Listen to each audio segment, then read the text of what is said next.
Ipopost ko lang muna saglit kasi medyo grabe yung pain ni Miss Hera dito. And meron mas magandang explanation, ipaparinig ko sa inyo. Pero dito muna tayo kung ano yung initially nangyari. So, alam naman natin na social media influencers, isa sa mga ginagawa ng ibang influencer ay pinopost nila yung mga picture ng anak nila. And masasabi natin na yung picture ng anak niya is nailagay siya sa very compromising position. Hindi ko na ididetalye yun, bagkus kayo na lang ang bahalang umisip kung ano yun. Pero I think mas maganda kung papakinggan natin si Mima Sorus. Pakinggan natin siya. Noong 2023, nag-post Akira sa TikTok about warning moms about posting their kids' pictures online.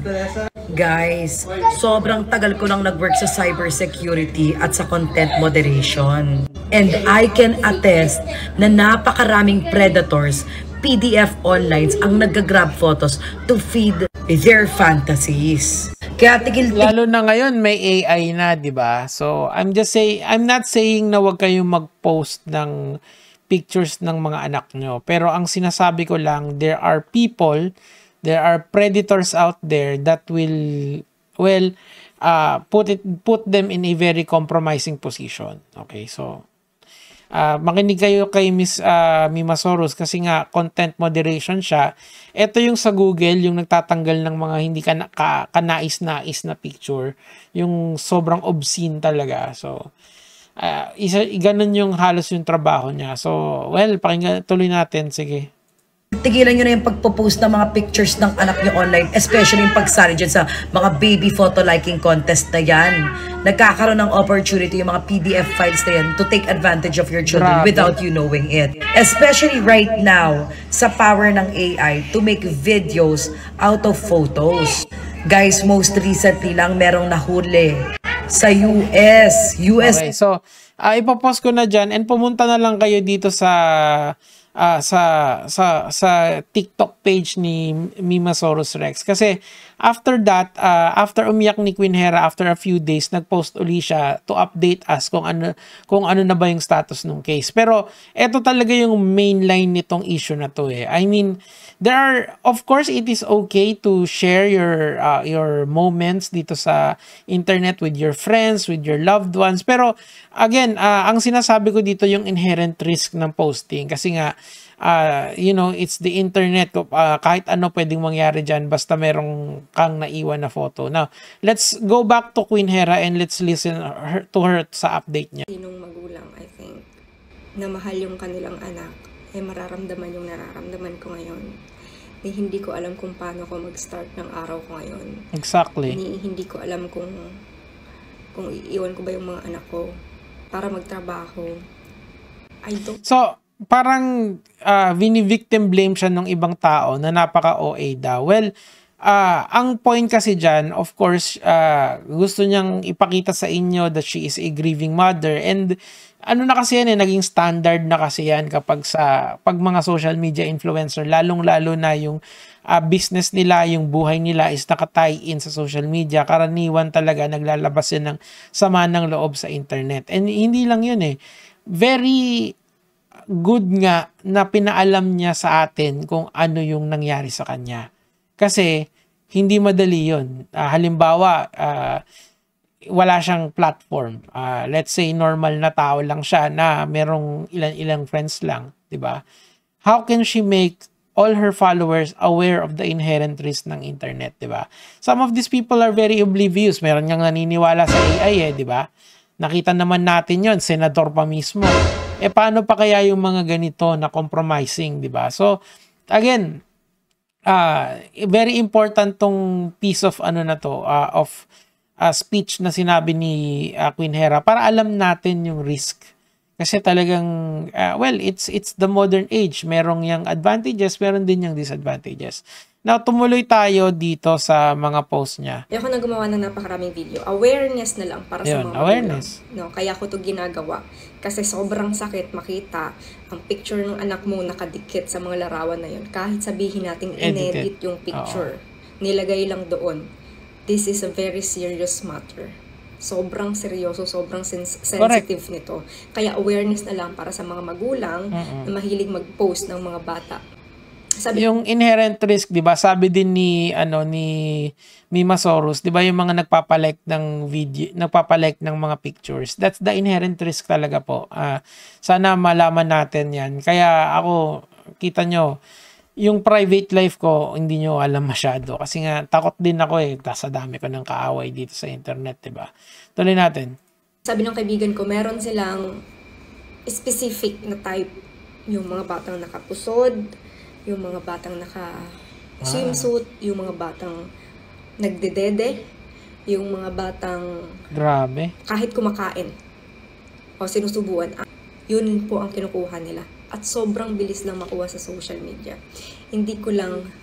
Sobrang hindi ko ma-imagine na yung mga simpleng video ni Diamond, pagtitripan. Kasi nga, 'di ba, may presumption ka naman ng good faith sa tao, no? Pero, depende kung sinong philosopher yung pinakikinggan mo. Merong I think it was John Locke na sinabi that we are inherently good. Meron naman nagsabi na we're inherently bad, 'di ba? So, I guess each and every person has their own upbringing. And ito mga taong tumarantado dun sa anak ni Queen Hera should, face punishment at the very least. Sa mga sobrang insensitive dyan, sa mga hindi pa nagkakaanak, sana huwag kayong magkaanak, mga demonyo kayo. So, aware. Kasi hindi kasi nangyari sa inyo Hindi nyo alam yung feeling. So, some people have a hard time empathizing. Ako kasi, gets ko yung nararamdaman ni Queen Hera dahil, of course, tatay din naman ako and I do not wish my children to be in that compromising position. Di ba? Maghahalo ang balat sa tinalupan and everyone here who has children will understand what she's going through. Now, let's go in dito. Teka ito. Wala muna akong ilalabas na information about sa investigation na sinasagawa o ginagawa namin ngayon. Kasi iniingatan ko na baka may makatakas sa mga scammer. Yes, maraming predators, maraming PDF. Okay, so i-update ko lang kayo dito kasi there is already a lawsuit, I believe, or investigation na final siya sa NBI. Wala pang demanda, investigation pa lang, pinapatrace na nila yung mga tao. Let's go to the news para makita niyo yung sinasabi. So, ito po si NBI Director and of course, lumapit na po dyan si Queen Hera and may media scrum lang. Although, siguro masasabi nyo na bakit ganun pag normal na tao, hindi ganyan. Ganyan din naman yun. Kaya lang talaga, syempre, pag kilala ka, at least or may malaking platform ka, mas madali kasing i-spread yung balita sa iba, 'di ba? Uy, si Queen Hera 'yan, 'di ba? Malaki yung platform niyan, mas madaling i-propagate yung mensahe about dito. Kasi this is a very serious matter.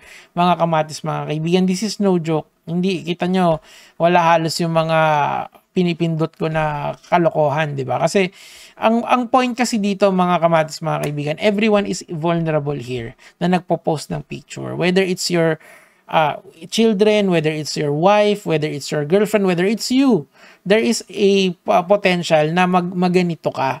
Now, I do believe na it's under cybercrime, yung mga ganyan. Not sure kung which specific clause doon sa cybercrime kung ano ito. Basta, mas maganda maimbestigan at managot yung mga tao na nandito. And by the way, bago tayo magtapos, gusto ko lang sanang kunin yung opinion ng tatay nitong bata na to. Kasi, naalala nyo si Lodicoin? Naalala nyo si Lodicoin? Siya kasi yung tatay nun allegedly, siya yung tatay nung anak ni Queen Hera, di ba? Dati silang mag-on. Hindi ko lang alam kasi yung nanay sobrang distraught nung binisita ko yung tatay. Parang wala lang. Pero papakita ko na lang sa inyo yung mga post. Kasi, of course, this is already a big news dahil na-cover na ng mainstream. Dumulog sa NBI ang social media influencer na si Queen Hera para magsampa ng reklamo laban sa umano'y nagmanipula ng larawan ng anak niya at ginamit sa kalaswaan online. Hindi ko ma-imagine at gaano kasakit makita yung anak mo na nandoon sa picture na inappropriate sa isang bata. Diba? Lahat gagawin ko para magkaroon ng justice sa nangyari, nagkaroon ng awareness kasi matagal na itong nangyari. Ayun. Very good, Queen Hera. Papalakpakan kita dahil dyan. fight the good fight. Pag sikat, rekta sa NBI, eto na naman. Gusto ko lang sanang nagpa-press con sila kasi kilala si Queen Hera. It's not like hindi kayo tutulungan ng NBI. It's just that they are using the platform para mas madaling i-propagate yung mensahe that this is a serious matter. Halimbawa, hindi naman kilala si Queen Hera, gagawin ba yan? Most likely, kakausapin ka din ng mga police sa NBI. Pero dito kasi, at least, madali siyang ikunin ng media. Gets? Diba? I mean, I'm not saying na yun kasi talaga yung talagang ganun talaga pag you have a significant clout. Now, let's go to the father of allegedly the child. Okay, gusto ko lang sanang tignan yung kanyang social media. Titignan ko kung ano yung reaction niya. So, shoutouts kay Lodicoin. Ito si Lodicoin. Tignan natin kung ano yung sa kanya. Okay? Well, everyone's announcing, I'm building. No need to prove, no need to post. Ano ba yan? Ano ba to? So, ito yung kanyang TikTok account. Wala naman ako nakikitang sinabi siya dyan. Baka naman yung support niya is nag-text, di ba? Pwede nag-text. Tingnan natin yung mga message. Ayan. Ayan. Tapos, puro sad reacts. Apoy. Tapos, okay. Natatawa na lang siya dito. Hindi siya nagre-react. Okay. So, kayo na lang ang bahalang pumunta dito kay Sir Jason. And, wala akong nakitang reaction niya so far. Baka meron kayo na nakita, tag me. Gusto kong mag-react doon. Yun lang naman yung sa akin for today, Gege mga lods.